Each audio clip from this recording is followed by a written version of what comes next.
Papakita ko lang tong problema sa preno ng click ko. Ayan. Ilang beses ko na itong pinaayos. Gumastos na tayo ng brake fluid sa repair kit. Pero hindi repair kit yung problema, kundi itong, ayan, manipis na to. Saka ito, manipis na. Kaya pag pinipindot, sumasagad, ipit na yung kamay natin. Kaya ilang buwan ko yan hindi nagamit. Ayan, ang naging ideya ko, para pang temporaryong makatakbo, ilagyan natin ng kalang. Ayan, nakatali. O, diba? May tali yan. Kabila, maluwag na rin. Kaya, bumili tayo ng, ayan, RCB E2, E3 para sa kaliwa. Tsaka yung para sa kanan. Ayan yung brake master natin, RCB E3 din. Ang hirap naman ng ganito. Ayun. Bali, plug and play na lang daw to, sabi nung seller. Ayan. O, diba? Para dito yan. May shop yung seller, kaso sarado. Meet up lang, for pick up lang. Walang mekaniko, kaya hindi natin napagawa. Dapat ipapagawa ko na yan doon. Problema, walang mekaniko dahil nga araw na linggo. Kaya ano na lang, inuwi ko na lang. Hanap na lang tayo ng shop dito.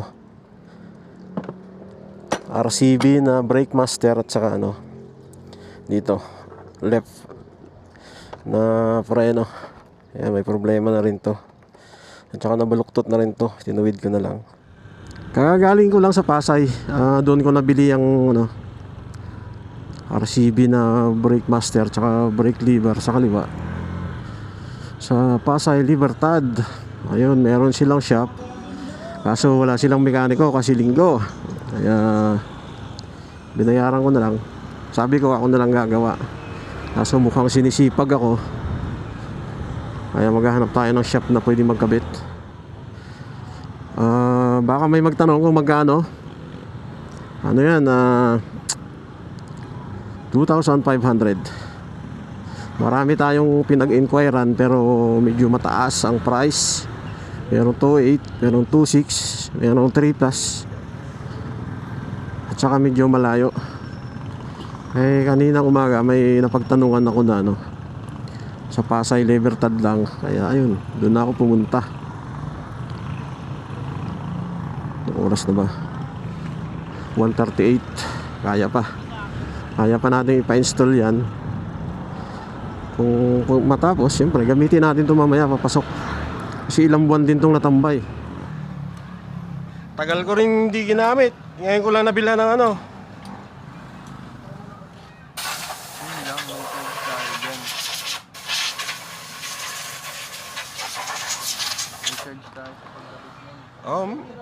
okay lang. Tanong mo na na.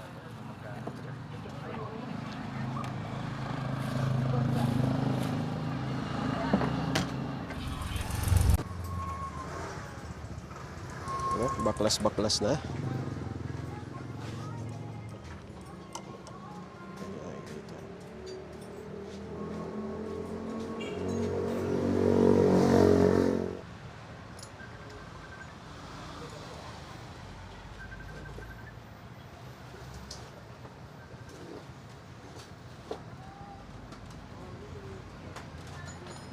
Pero ba't may bleeder pa dyan sa taas? Leader niya yan sa mismo.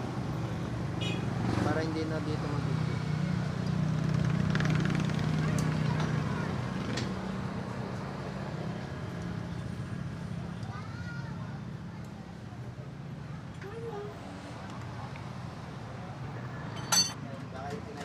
Yun ang duda ko kung pwede yan eh. Pwede yan. Pwede yan. Sa bagay, hindi na isasama yung di ba? Combi brake.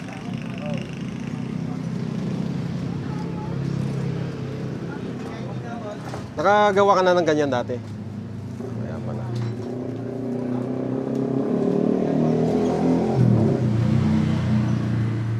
Kalas na.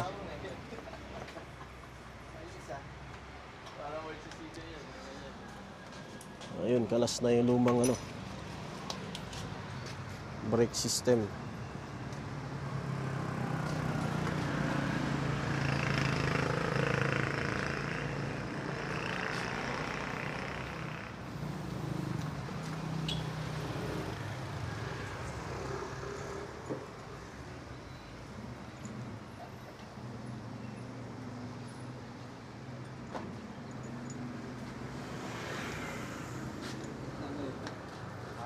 Yun na lang gamitin mo par, yung may lock. Para hindi maikot-ikot. Yung ganito. Sukat lang naman yan eh.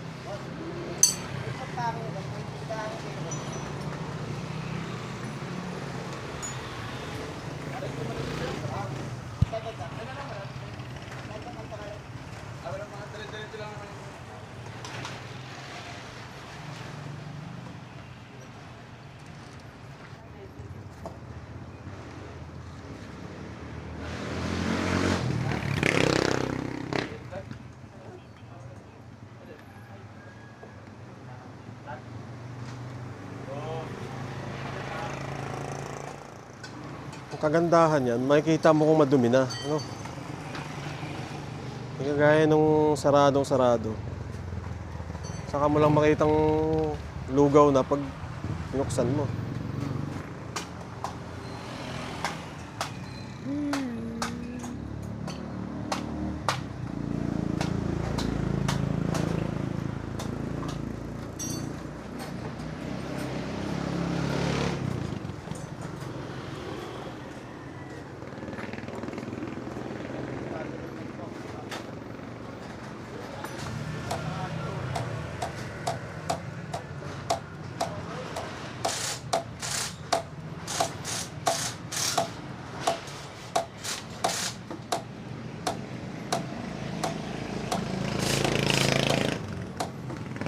Init ah.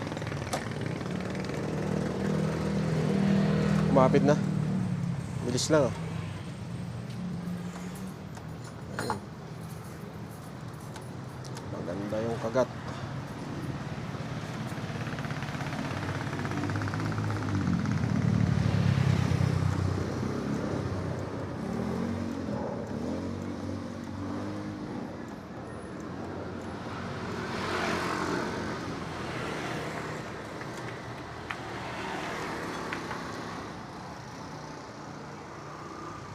Wow, naka-ADB oh.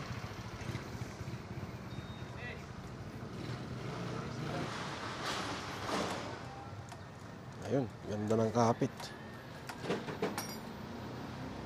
RCBC?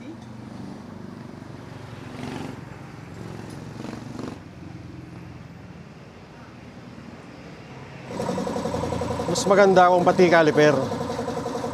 Wala pa tayong pera eh. Meron dyan, no? Wala pa tayong pera. Pag nagkapera tayo ulit,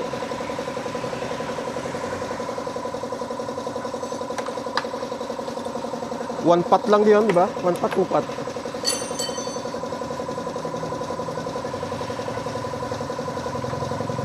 Okay. Okay na yung right side, yung sa harap. Harap na brake, okay na. Left side na lang.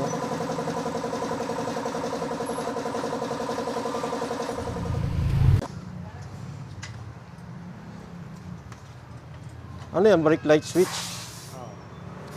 Ayun. Kunting conversion lang pala. Ayun. Brake light switch, kukuhanin yung sa stock. Nilipat dito. Kasi iba yung sakit.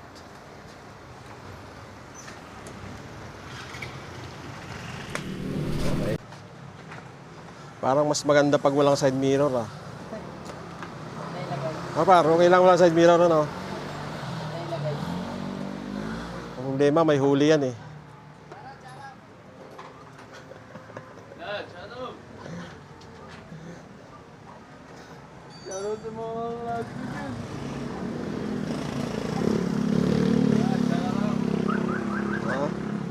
Ang bilis lang.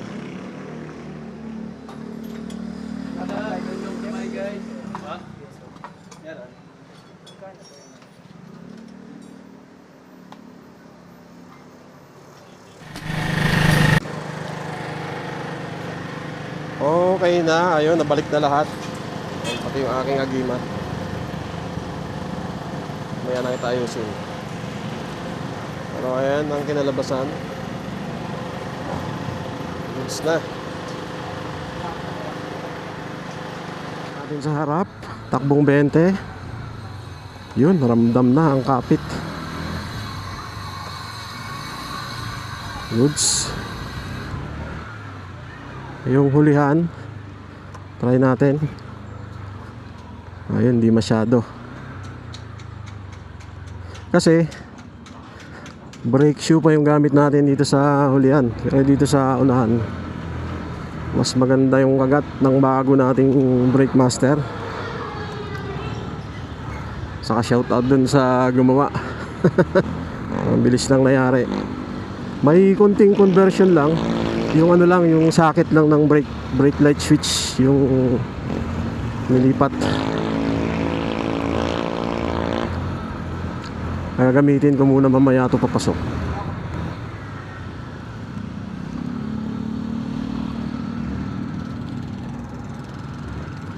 Medyo ano lang, medyo nakatingala.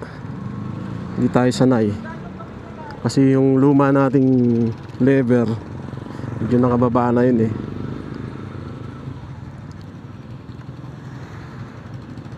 Ayun, mas maganda ng ipreno.